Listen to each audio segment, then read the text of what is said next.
আজ আমরা জানব অ্যান্টি অ্যান্ড্রোজেন ওষুধ সম্পর্কে, যা পুরুষের টেস্টোস্টেরন হরমোন কমিয়ে যৌন ইচ্ছা নিয়ন্ত্রণ করে। অ্যান্টি অ্যান্ড্রোজেন্স এমন ওষুধ যা শরীরে টেস্টোস্টেরনের কার্যক্ষমতা কমিয়ে দেয়, ফলে যৌন উত্তেজনা ও ইচ্ছা অনেকটাই কমে যায়। এর মধ্যে উল্লেখযোগ্য হল সেপ্রেটেরন অ্যাসেটেট এবং মেড্রক্সিপ্রোজেস্টেরন অ্যাসেটেট, যাকে আমরা ডিপো-প্রোভেরা নামেও চিনি। এই ওষুধগুলো মস্তিষ্ক ও শরীরের মধ্যে টেস্টোস্টেরনের সংকেত বন্ধ করে দেয়।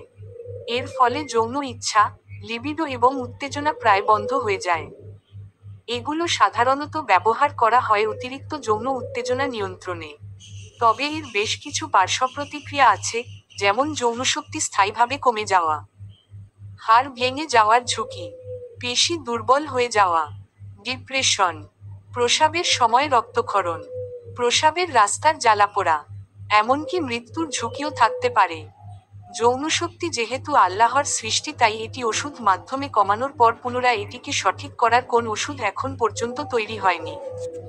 তবে বিভিন্ন ডাক্তার ও বিশেষজ্ঞদের পরীক্ষার নিরীক্ষার পর একটা সমাধান খুঁজে বের করেছে। এই ওষুধ সেবনের 15 থেকে 18 দিনের মধ্যে 2 থেকে 3 বার শারীরিক মেলামেশা করলে 70% থেকে 85% ঠিক করা সম্ভব।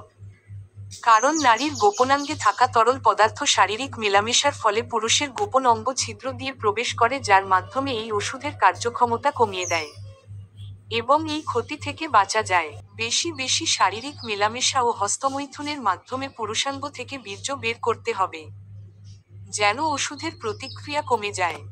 তবে হস্তমৈথুন থেকে শারীরিক মেলামেশা উত্তম, কারণ হস্তমৈথুনে শারীরিক বিভিন্ন সমস্যা দেখা দেয়। কারণ যৌন শক্তি আল্লাহর সৃষ্টি এবং এটা প্রাকৃতিকভাবেই বৃদ্ধি পায়, এবং এটা ওষুধের মাধ্যমে কমানোর পর প্রাকৃতিক উপায়ে আবার ঠিক করা যায়। তবে নির্ধারিত 15 থেকে 18 দিনের মধ্যে শারীরিক মেলামেশা না করলে এটার সমাধান করা সম্ভব নয়। সর্বাধিক গুরুত্বপূর্ণ হল, এই ওষুধের প্রভাবে যৌনশক্তি স্থায়ীভাবে শেষ হয়ে যায়, যে কারণে অ্যান্টি অ্যান্ড্রোজেন্স কখনোই নিজে থেকে খাওয়া উচিত নয়। এগুলো কেবলমাত্র বিশেষজ্ঞ ডাক্তারের তত্ত্বাবধানে ব্যবহার করা উচিত। অ্যান্টি অ্যান্ড্রোজেন্স একটি শক্তিশালী ওষুধ, তাই সবসময় ডাক্তারের নির্দেশনা মেনে চলা জরুরি।